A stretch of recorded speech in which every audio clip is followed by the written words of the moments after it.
Good morning, all. Miracle Rising. I feel like I'm possibly on the verge of getting sick. Hope not. Hope not. We're going to do our little preventative maintenance. Definitely been in my prayers. Can't afford to get sick. We are in the thick of it.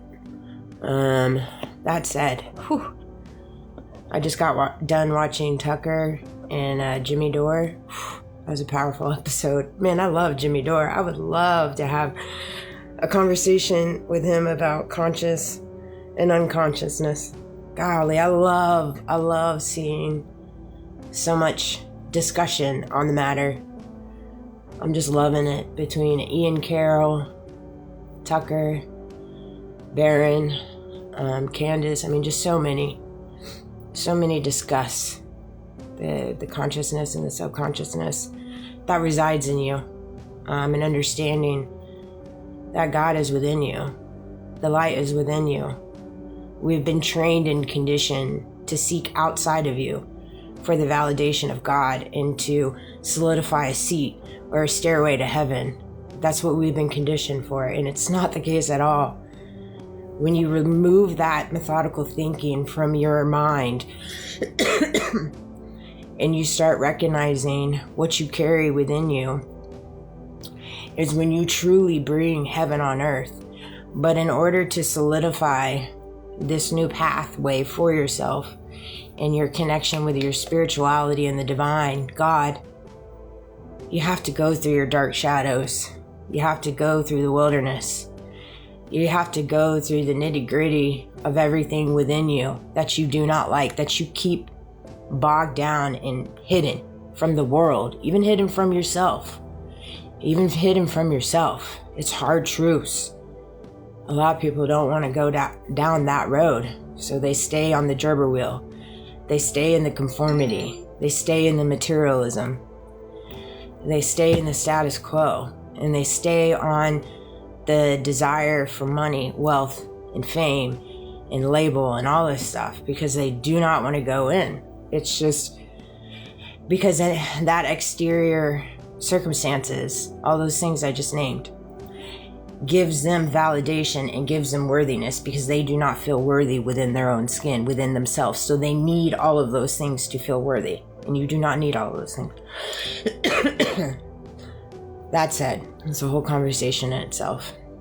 But dang, that was a great episode. You should go watch it. I love Jimmy Dore. I saw something where Erica was doing a speech and somebody in the audience called her, I think, a pedoprotector. Golly, her response in itself was enough. That's what me and my girlfriend were talking about yesterday at the beach. You know, the corruption, the deception, the greed, the power control, all of that we've all been aware of for quite some time. We've been aware of that.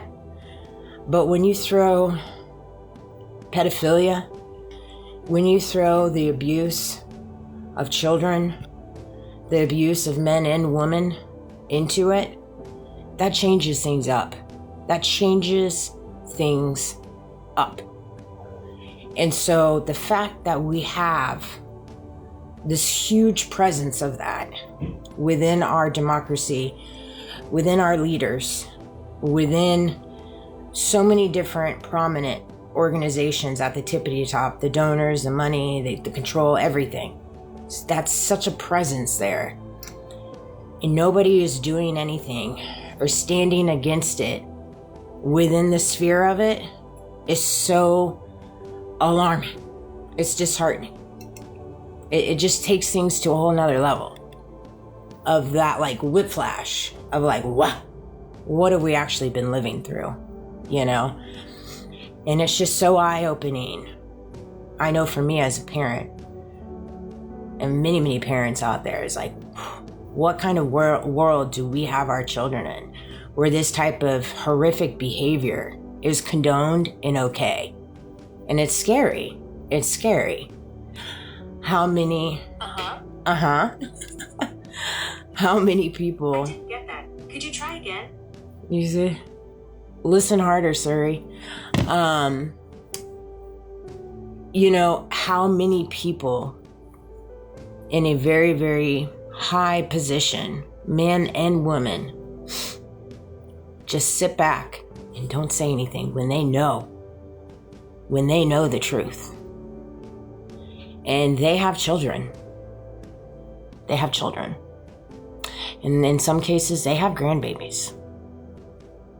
And so it just goes to show you the criteria of where their mind is thinking, and they don't see a problem in it, but also not caring about your children and about your grandchildren, about me, my child, and my grandchildren in the near future, possibly, because I'm and you are beneath them. And so it's no skin off their back. It's not a worry to them. Because in their mind, they're like, well, my kids are going to be okay. They're not going to be troubled. They're not going to be abused. They're not going to be trafficked. I don't have to worry about it. Because we're in this classification of this unique nation, this unique society, this unique culture, and it's not a concern to us. So because it's not a concern to us, because we consider ourselves here, and our protection is a global surrounding of us, and that little operation, that little psyops that they be running, us outside of that little globe, we're just little peons. We're just little peons. We're supposed to go to work, check in, check out, give 150%, be on our merry way, and then go home, pay all our bills, pay rent, pay our mortgage, pay our insurance premiums, pay it all, funnel it back to the system.